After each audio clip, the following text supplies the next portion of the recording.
Welcome to Generating Demand, real stories from the B2B trenches, where we tell you our secrets, like how to establish thought leadership or rock your webinar registrations, and tips and tricks to drive sales-ready leads. Lean in, listen, and learn. We've got you covered. This podcast is brought to you by Virtual Intelligence Briefing.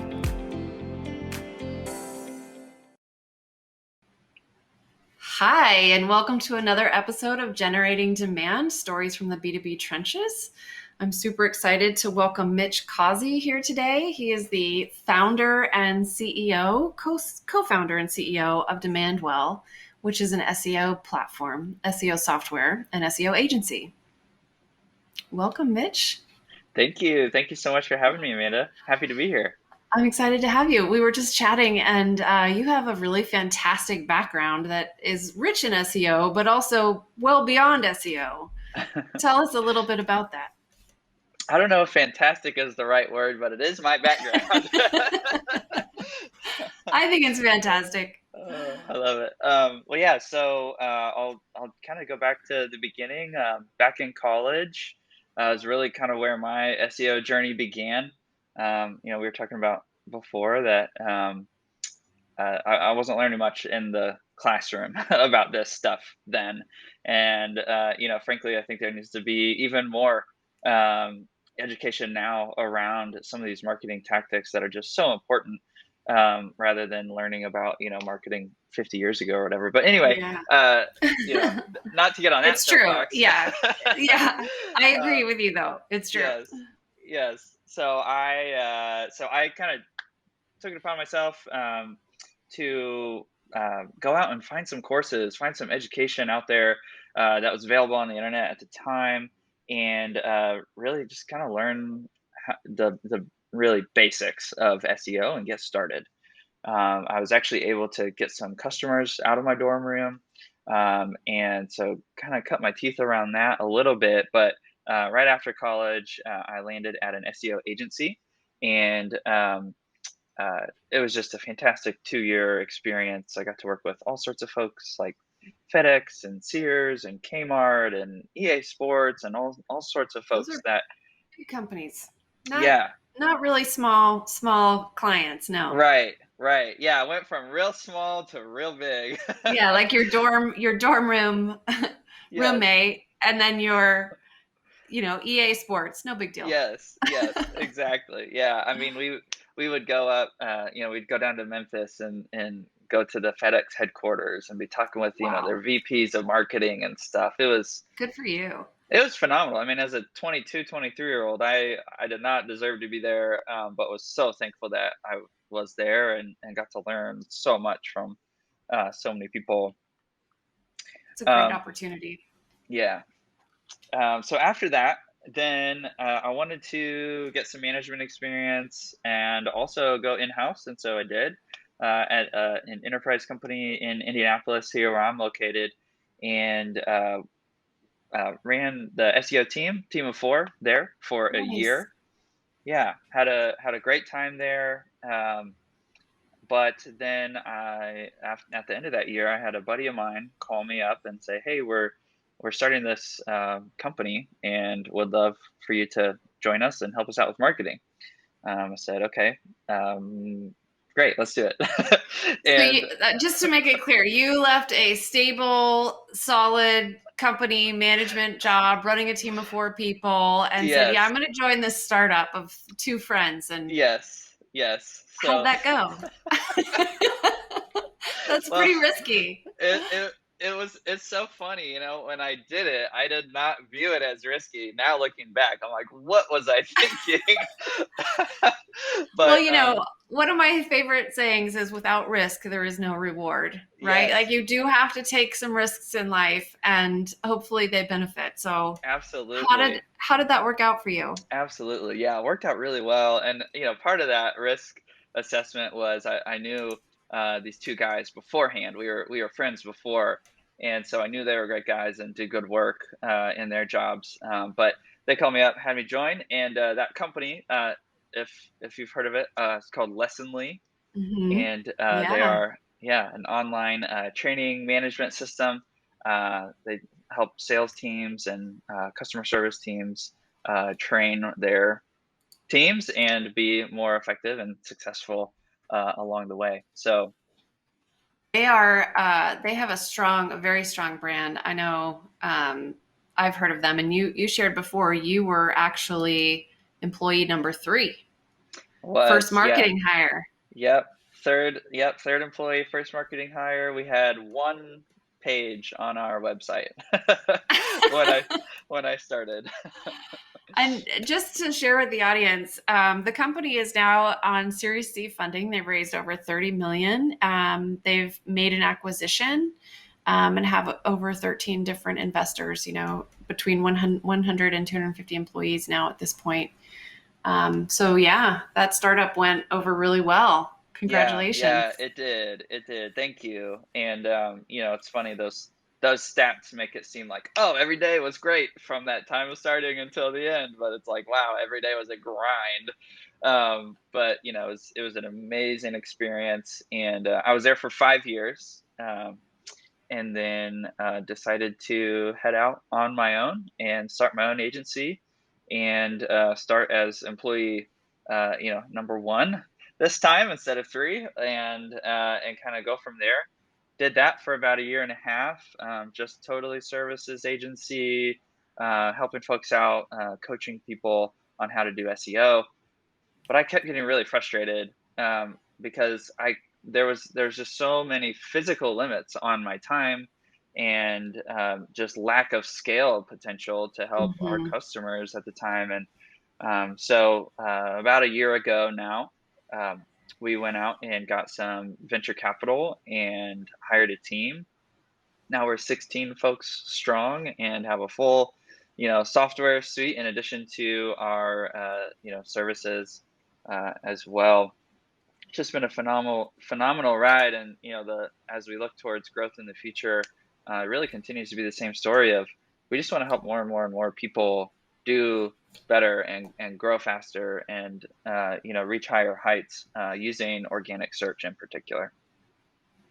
Awesome. Well, I'm excited that you're here. I'm excited to check out your platform. I haven't seen it yet, but I will definitely check it out. The story, I think you have, you and I were chatting about a couple different storylines that you could share before recording here. And I think the one we landed on is an awesome story. I'm excited to share it with the audience. If I may, it encounters that age-old demand versus brand. And I'll cue you up here. Once I was at a large company, 6,000 person public company, and we were holding one of the largest events that the company had ever put on.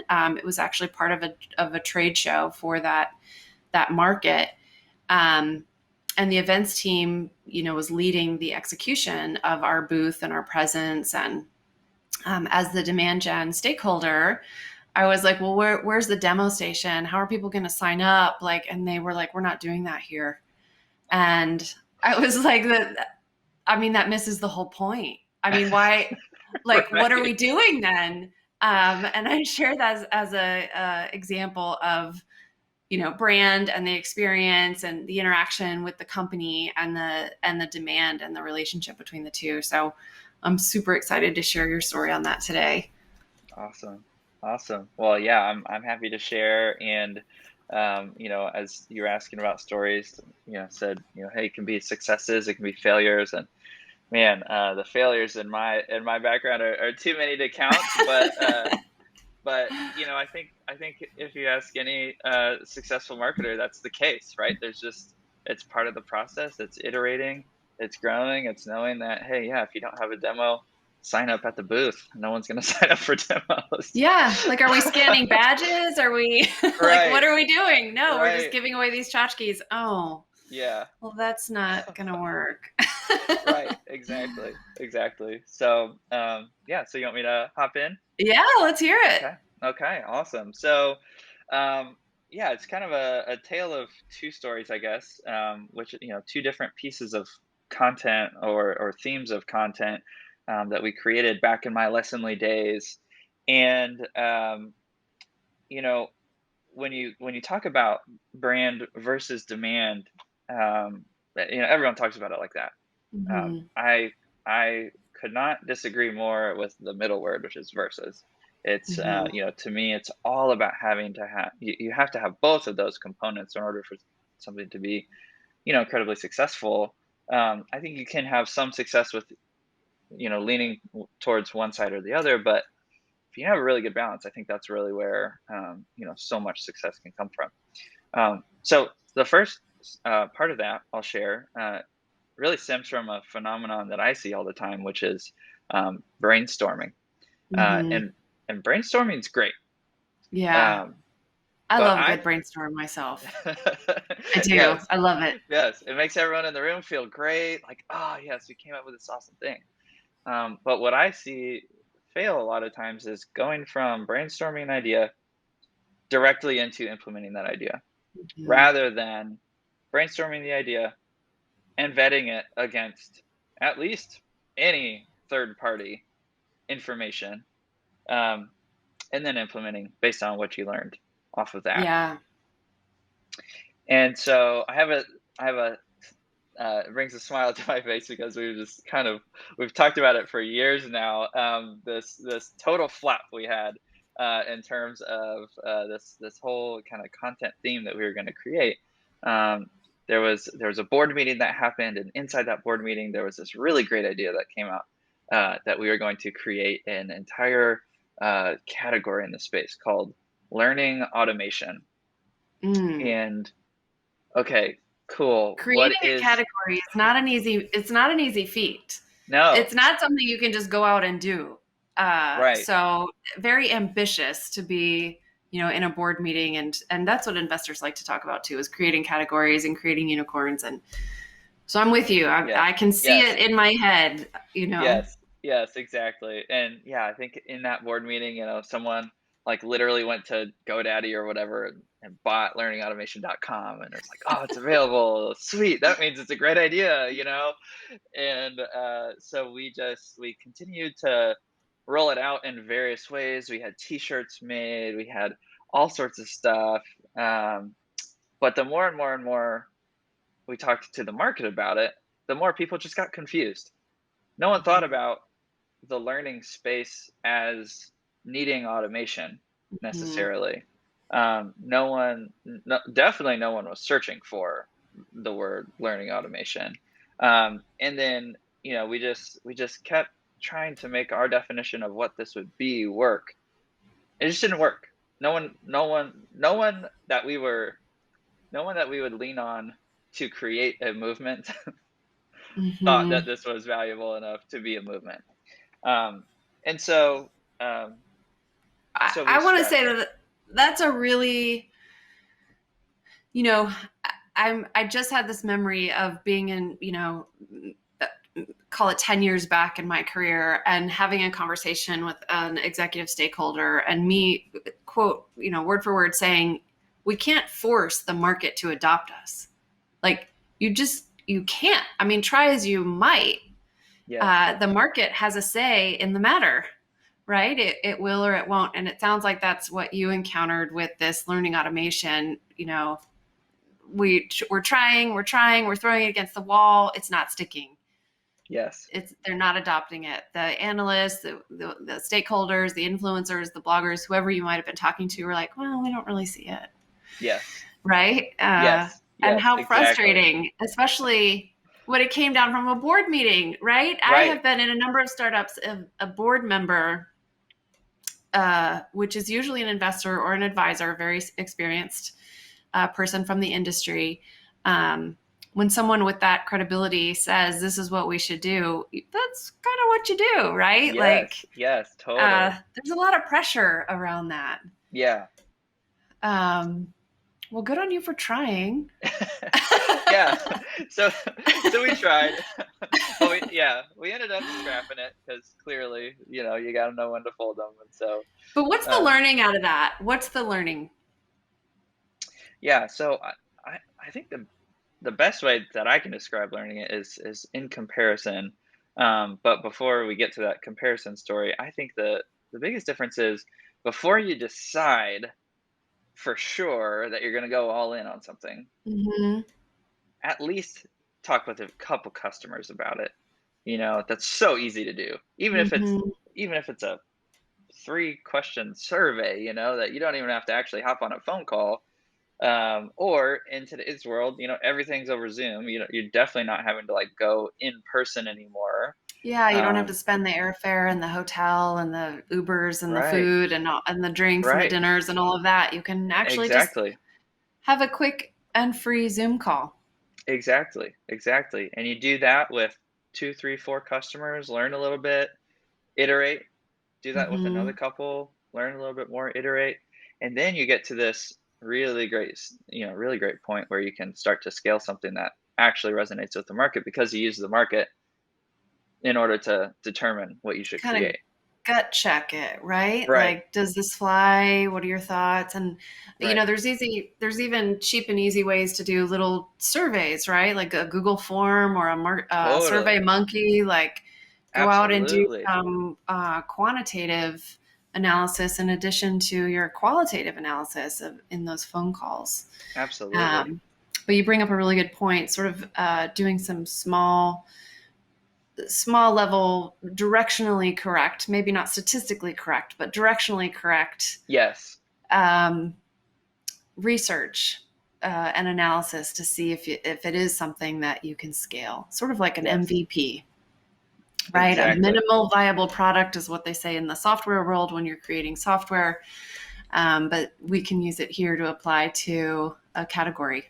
Exactly. Exactly. Yeah. 100% agree. Yeah. Awesome. Well, that is a fantastic story of failure. Yes.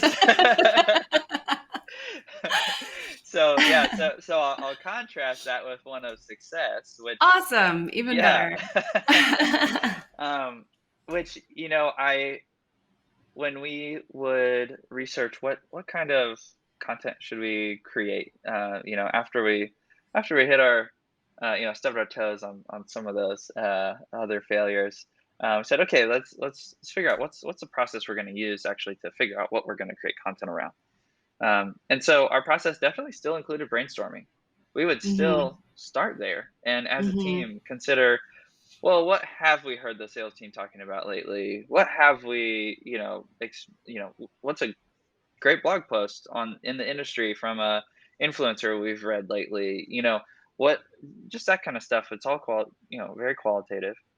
Um, Yeah. I would say a really good thing about brainstorms is having everybody in the room.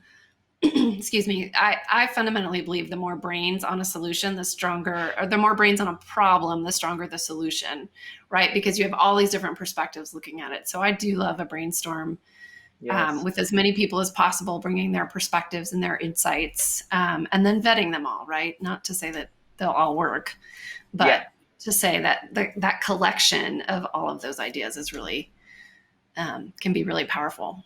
Yeah. Yeah. Exactly. Exactly. And so what we would do, we got to the point where vast majority of content that we would create, we would have a brainstorm and then go out and ask the Google Ads keyword planner. Just topically, here are things that we think people might be searching for.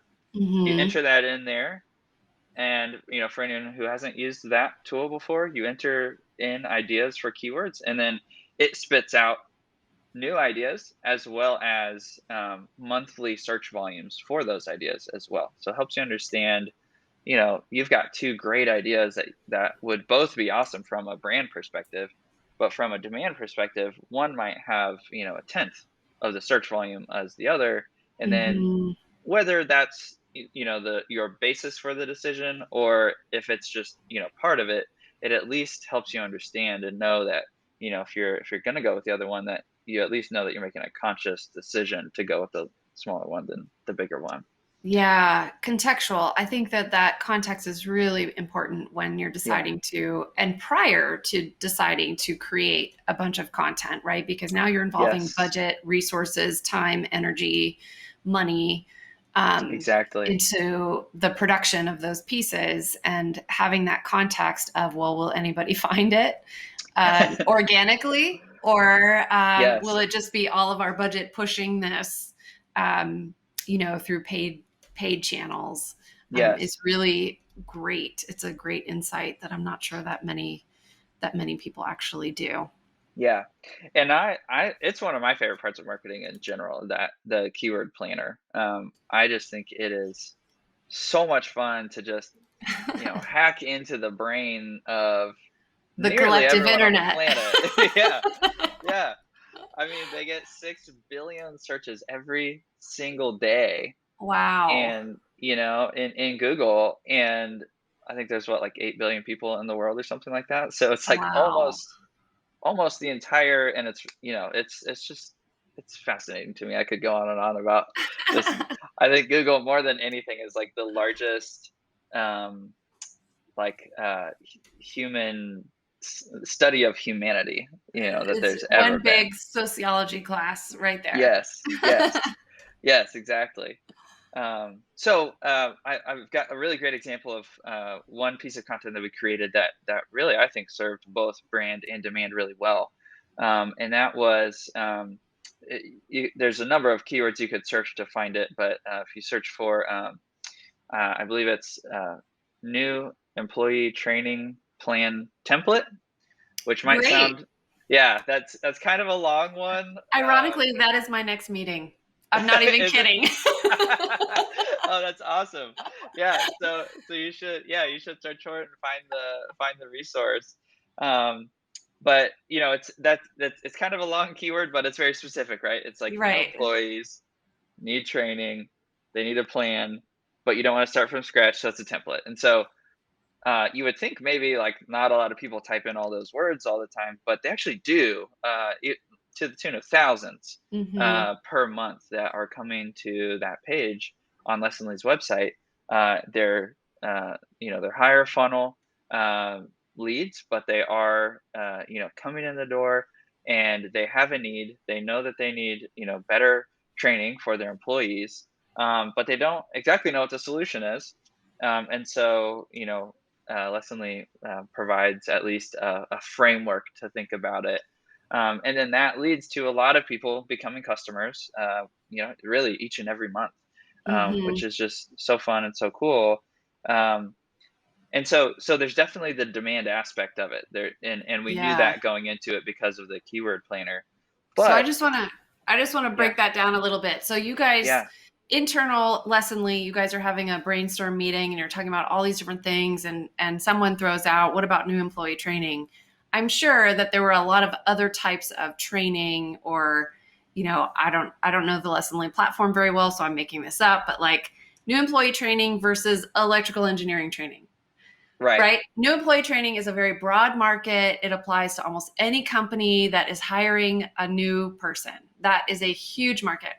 Electrical engineering training, much less so, right? yes, A much yes, smaller market, very niche, very controlled, very targeted, very specific. And yes, I wanted to call that out because I myself have encountered this exact experience where there's a very large market application versus a very small, very niche market application. And so with the help of your keyword research, right, you were able to find the largest and broadest market application out there, and then decide to put your time, energy, resources, money, team, effort, all of that into yes, creating this content. So that is yes, huge. yes, That is yes, absolutely. a great takeaway for the listeners here. Um, and you said it's wildly successful, is it not? I believe Yeah. I have actually, independent of this conversation, I believe I've looked that up at least 3 times. Oh, that's awesome. Yeah. Yeah, it is.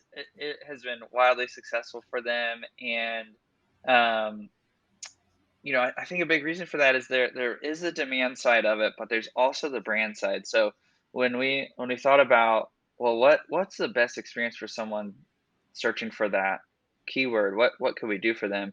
I think most people would just create a PDF Hmm. and call it a day and hope that people, download a PDF. We actually And took it. if Yeah. it was me, make sure that our logo is on that PDF, please, so that at least we get a little bit of brand Yes. recognition. Yes. Yes. Yeah. It's like PDF logo. Great. Well, what we did was we actually it didn't even cost that much to do. We actually just used the form provider that we were already using at the time. And we created an experience, a step by step by step experience. I think it's like 5 steps. And you start in the beginning, you can customize everything. And at the end of it, you can download a PDF, but it's a PDF that you've built with the, training plan builder. So it's like a built creating your own custom template. Exactly. So it's an Exactly. interactive experience with your Yeah. brand Yes. or with Yeah. the Lesson Lee's brand, because you're no longer there. Exactly. Yeah. Yeah. Yeah. So the market's already looking for it. We capture, or they capture that market.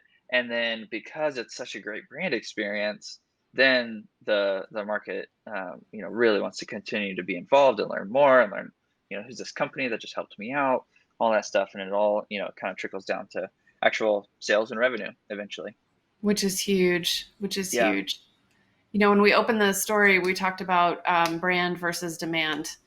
And here we are closing the story with brand and demand, Yes. which is huge. In an ideal funnel, that's how it all works, right? Yes. Awareness all the way through consideration, through closed won opportunities and revenue. So that's awesome. I love it. Absolutely. I love Yeah. it. And it's still going well for them, from what I Yes. understand. Yes, yeah, the beauty of organic, they haven't really touched that thing in years, but And it's it's it's still still going, working. still Yeah. going. Well, that's a Uh-huh. sign of a very successful campaign. So that's awesome. Yeah. Well, thank you, Mitch. That's such a great story. I had a lot of fun Oh my goodness, of course. chatting with you. Happy to But share. before we go, we've come to the point in our story where I ask all of our guests to share recommended resources. I know that you and I have had the benefit of lots of experience under our belt, and we certainly haven't gotten to this point in our careers without any help through various different ways. And so I'd love to know what have you benefited from? What resources do you recommend to others out there?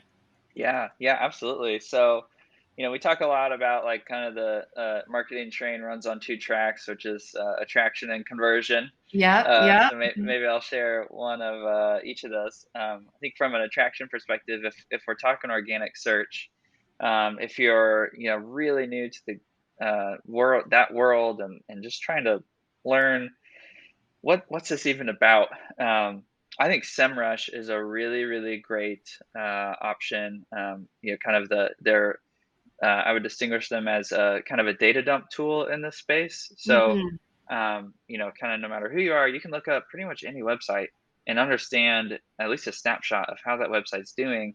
And so then, if you're trying to learn SEO, you can kind of do those comparisons, look at the numbers for different websites, and start to come up with your own conclusions around what's working or what's not, and start kind of that correlation idea, correlation to success. Um, so Yeah, and SEMrush, yeah, just for everyone else, because I did not know that until we had this call. But it is not SEM Rush, which is what I've been calling it for 1,000 years. yes, It's actually SEMrush. So it's not search engine marketing or S period, S period, E period, M period. It's actually pronounced SEMrush.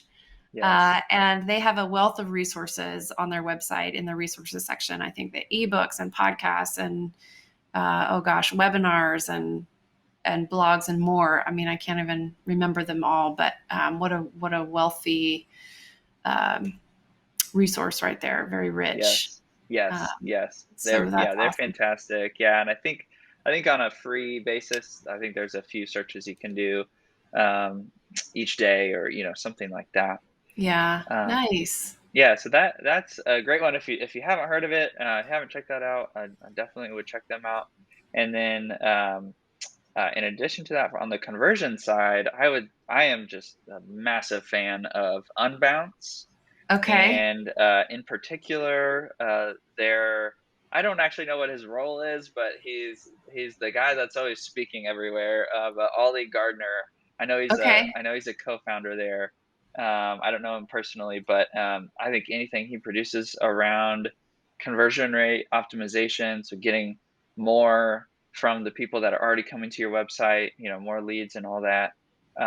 He's just fantastic. He's a really engaging speaker. If you watch anything on YouTube or anything of theirs. But I think we found they have a few resources in the back end, in their kind of learn section.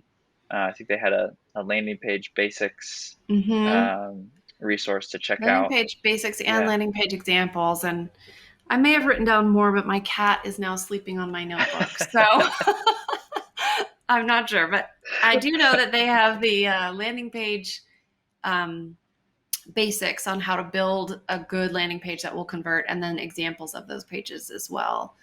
And we had a previous guest mention their conversion benchmark report, which I had not heard of before. And so now this is the second endorsement for this company and their resources. So definitely go check those out. And I will link to Ollie's LinkedIn profile in the show notes, as well as these resources, these other resources we've talked about.